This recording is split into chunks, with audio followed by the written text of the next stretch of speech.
आशुतोष, ये जो विमर्श चल रहा है, एक तरफ हम तस्वीरें देख रहे हैं रोज बरोज बिहार में युवा प्रदर्शन कर रहे हैं कि भाई नौकरी चाहिए या पक्की कर दो नौकरी या मानदेय बढ़ा दो। दूसरी तरफ रेवड़ियों का खेल फिर से शुरू हो गया है। कैसे आंकते हैं इसे?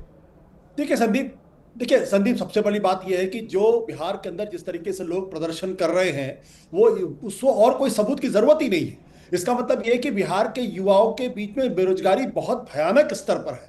अगर बेरोजगारी नहीं होती तो लोग सड़क पर क्यों उतरते, लाठी लाठी डंडा क्यों खाते, अपने खिलाफ एफआईआर मुकदमे क्यों करवाते?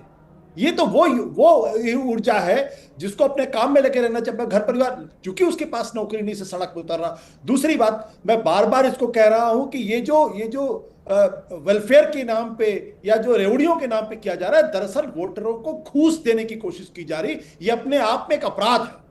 आप घूस देकर वोट लेना अपराध चाहते कहां, अब चुनाव के ठीक पहले। तो उसकी इंस्टीट्यूशनलाइजेशन हो चुकी है। भाई लाडली बहन मध्य प्रदेश में, वो लाडकी बना महाराष्ट्र में, और अब जीविका दीदी। भाई 2 करोड़ महिलाओं को 10,000 रुपए मिलेंगे तो वोट तो पक्का है वहां पर। ट्राइड एंड टेस्टेड फॉर्मूला है ये तो। इसीलिए मैं कह रहा हूं कि आप करप्शन को इंस्टीट्यूशनलाइज कर दिया एक तरीके से, और वो भी चुनाव के 3 महीने पहले, 4 महीने पहले ऐसी योजनाओं को खोला जाता है, और ताकि जब चुनाव आए उसके कुछ दिन पहले उनके खाते में एक पैसा दर्शक चला ने जाए। अभी बड़ा मौजूद सवाल पूछा है आशुतोष। वो कह रहे हैं अगर 12 लाख लोगों को पिछले 5 साल में नौकरी दी गई है तो फिर बिहार को बीमारू राज्य क्यों कहा जाता है? इतना पलायन क्यों हो रहा है? इसलिए क्योंकि आपका आंकड़ा कहता है कि 4 लाख पद अभी भी रिक्त पड़े हुए हैं वहां पे। आप 2 करोड़ रोजगार की देने की बात करते हैं, आपके खाते में 4 लाख रिक्तियां पड़ी हुई हैं, आप क्यों नहीं उनको भरते?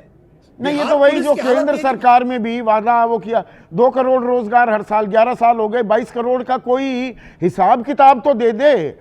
मैं तो इतने दिन से पूछ रहा हूं भाई, कोई हिसाब तो दे दो। संदीप, फंडामेंटल प्रॉब्लम क्या मैं आपको बताता हूं, अगर आप मुझे 30 सेकंड, फंडामेंटल प्रॉब्लम क्या है? फंडामेंटल प्रॉब्लम यह है कि बिहार के अंदर मैन्युफैक्चरिंग सेक्टर, फैक्ट्रियां पूरी तरीके से गायब है।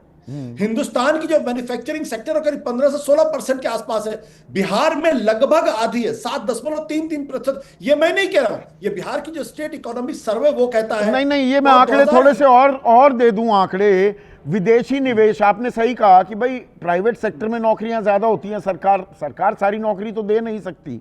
2019 से 2025 6 साल में 1,650 करोड़ की भारी भरकम रकम आई है। 150 करोड़ रुपए, 1,500 करोड़ रुपए सिर्फ। और बिहार में उद्योग कितने हैं? 3,307। 15 राज्यों में इससे ज्यादा फैक्ट्रियां हैं। देखिए राजीव रंजन जी यहां मौजूद हैं, मैं एक आंकड़े दूंगा। 2011-12 में बिहार के अंदर 3,231 फैक्ट्रियां थी, जो पूरा ऑल इंडिया है, ऑल इंडिया फिगर का 1.5%। और 2022-23 में ये आंकड़े बढ़ने चाहिए, घट के 1.4% हो गया है। और कितने? 3,439। कहां से लोगों को नौकरी मिलेगी? कहां से नौकरी मिलेगी, मैं ये पूछ रहा हूं भाई लोगों को। राजीव जी, क्योंकि आपका नाम लिया आशुतोष ने, रिस्पॉन्ड करना चाहेंगे। कुल फैक्ट्रियां पूरे देश की 1.4% हैं बिहार में, और विदेशी निवेश, वो आंकड़ा आप मुझसे बेहतर जानते हैं, 0.008%। पूरे भारत में जो विदेशी निवेश आता है उसका 0.008% बिहार में आता है। देखिए, जो बिहार की आधारभूत संरचना को लेकर के काम हुआ, हालत बुरी थी, उसको संभालने में वक्त लगा। अब हम नई उड़ान भरने के लिए तैयार हैं, और लगभग 2.5 लाख करोड़ रुपए से ज्यादा की निवेश के प्रस्ताव राज्य सरकार को मिले। जो भी यहाँ निवेशकों के समिट्स हुए उनके दौरान उन्होंने अपनी इच्छा जाहिर की। इन्वेस्टमेंट एमओयू अलग होता है, जमीन पर उतरना अलग। 2.5 लाख करोड़ तो बहुत बड़ी फिगर है, और 1,650 करोड़ आए 6 साल में। सर संदीप जी, मुझे 30 सेकंड तो दीजिए। मैं अभी किसी भी सेगमेंट में आप ये अवसर नहीं देते कि मैं अपना पक्ष भी रख सकूं जी। मैंने कहा अपने 1,500 करोड़ एफडीआई की बात की। मैं कह रहा हूं बिहार में लगभग 1.5 दर्जन तो इथेनॉल की फैक्ट्रियां लगी।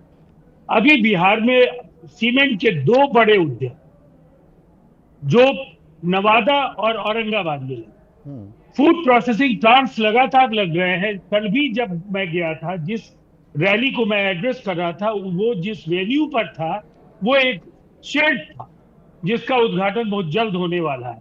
पूरे बिहार में आज बिजली, पानी, सड़क और बेहतर कानून व्यवस्था निवेशकों के को आकर्षित तो करने मतलब की निवेश सरकार और की आकर्षित हो रहा है और निवेश आएगा। आखिरी कमेंट और जो आशुतोष, अभी एक मिनट राजीव जी, आशुतोष आखिरी कमेंट, रोजगार का कोई हल निकल देखिए, रहा है या विशुद्ध ये चुनावी हलचल हो रही है? अभी जो राजीव जी ने कहा है, मैं उनको एक और आंकड़ा दे देता हूं, उसके बाद वो चिंता करेंगे उसके बारे में। जो per capita power availability all India level पे है वो 1221 किलोवाट पर घंटे के हिसाब से है।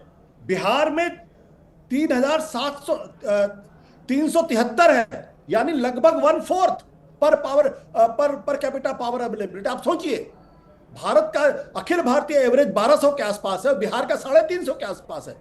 ये बदहाली की स्थिति है, ये वहां के पावर अवेलेबिलिटी की स्थिति। क्या क्या बात करते हैं राजीव जी? तो ये चुनावी हलचल ज्यादा हो रही है या कोई हल भी निकलेगा बेरोजगारी का? 20 सेकंड में जवाब चाहूंगा आशुतोष। कोई हल नहीं है, ये सिर्फ ख्याली पुलाव है। वोटरों को घूस देके उनका वोट लेने की एक षड्यंत्र, एक साजिश है। तो ये घूस दी जा रही है क्या? और रोजगार का हल, ये डेमोग्राफिक डिविडेंड, इसका फल, हम इसकी मिठास क्या देश चख पाएगा? और जब तक चखेगा नहीं, विश्व गुरु कैसे बनेंगे? इस पर विचार कीजिए। आज इतना ही।